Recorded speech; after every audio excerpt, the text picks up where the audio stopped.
এই দেশের বাংলাদেশের জনগণ সাক্ষী, কারণে অকারণে শর্তের পর শর্ত জুড়ে দিয়ে কিংবা নানা অজুহাতে বাংলাদেশের স্বার্থ বিরোধী একটি চক্র নির্বাচন অনুষ্ঠানের পথে বারবার নানা রকম বিঘ্ন সৃষ্টির অপচেষ্টা তারা চালিয়ে যাচ্ছে, এখনো চলছে ক্ষেত্র বিশেষে। আল্লাহ রহমতে আলহামদুলিল্লাহ সব রকম বাধা উপেক্ষা করে প্রায় ১.৫ দশকেরও বেশি সময় পর নির্বাচন কমিশন শেষ পর্যন্ত জনগণের সেই কাঙ্ক্ষিত জাতীয় নির্বাচন অনুষ্ঠানের তারিখটি ঘোষণা করেছে। তবে প্রিয় ভাই বোনেরা, সতর্ক থাকতে হবে, ষড়যন্ত্র কিন্তু এখনো থেমে নেই। গণতন্ত্রের পক্ষে সাহসী সন্তান ওসমান হাদিকে গুলি করার যে ঘটনাটি, এটা কিন্তু সেই ষড়যন্ত্রের অংশ। কি ছিল ওসমান হাদির অপরাধ? একজন রাজনৈতিক কর্মী হিসাবে আমার মনে যে প্রশ্নগুলি দেখা দিয়েছে, এই কয়েকটি প্রশ্নের জবাবের মধ্যেই আমার মনে হয় গণতান্ত্রিক জনগণের সামনেও এই যে এই ঘাতকদের চরিত্র স্পষ্ট হয়ে উঠবে। বসুন্ধরা ডায়াপেন্ট এখন আরো উন্নত। এই হট এয়ার থ্রো টপশিট দ্রুত শোষণ করে সোনামণিকে দেয় কোমল অনুভূতি।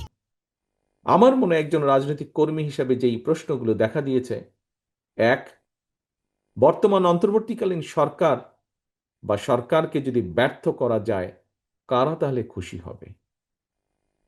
দুই, নির্বাচন ছাড়াই বর্তমান অন্তর্বর্তীকালীন সরকারকে বহাল রাখা গেলে কারা লাভবান হবে? তিন, দেশে জনগণের ভোটে জনগণের সরকার প্রতিষ্ঠিত না হলে কাদের লাভ?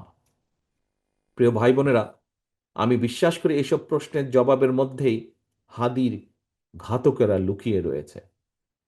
স্বাধীনতা প্রিয় গণতান্ত্রিকামী জনগণের শত্রুরা ঘাপটি মেরে রয়েছে এইসব প্রশ্নের ভেতর। প্রিয় ভাই বোনেরা, সম্মানিত উপস্থিতিবৃন্দ, প্রিয় নেতৃবৃন্দ, আমি বিজয় দিবসের এই গৌরবজনক সময় দৃঢ়ভাবে বলতে চাই, যারা স্বাধীনতা প্রিয় গণতান্ত্রিকামী জনগণকে ভয় দেখাতে চায়, তার অবশ্যই ব্যর্থ হবে ইনশাল্লাহ। ভয়ের কোনো কারণ নেই। মানুষের জয় পরাজয়, জীবন মৃত্যু সবকিছু আল্লাহর হাতে নির্ধারিত। সুতরাং আল্লাহর উপরে ভরসা রেখে আমরা সকলে যদি ঐক্যবদ্ধভাবে জনগণের অধিকার প্রতিষ্ঠার মিছিল এগিয়ে নিয়ে যেতে থাকি, ইনশাল্লাহ ষড়যন্ত্রকারীরা অবশ্যই পিছু হটতে বাধ্য হবে। 1971 সালে প্রমাণিত হয়েছে, 2024 সালে প্রমাণিত হয়েছে, 1975 সালের 7ই নভেম্বর 90-এ স্বৈরাচার বিরোধী আন্দোলন, প্রতিটি আন্দোলন সংগ্রামে প্রমাণিত হয়েছে, জনগণ ঐক্যবদ্ধ থাকলে জনতার বিজয় কেউ ঠেকিয়ে রাখতে পারে না। আমি দৃঢ় কণ্ঠে বলতে চাই, নির্ধারিত সময় নির্বাচন ইনশাল্লাহ অনুষ্ঠিত হবে।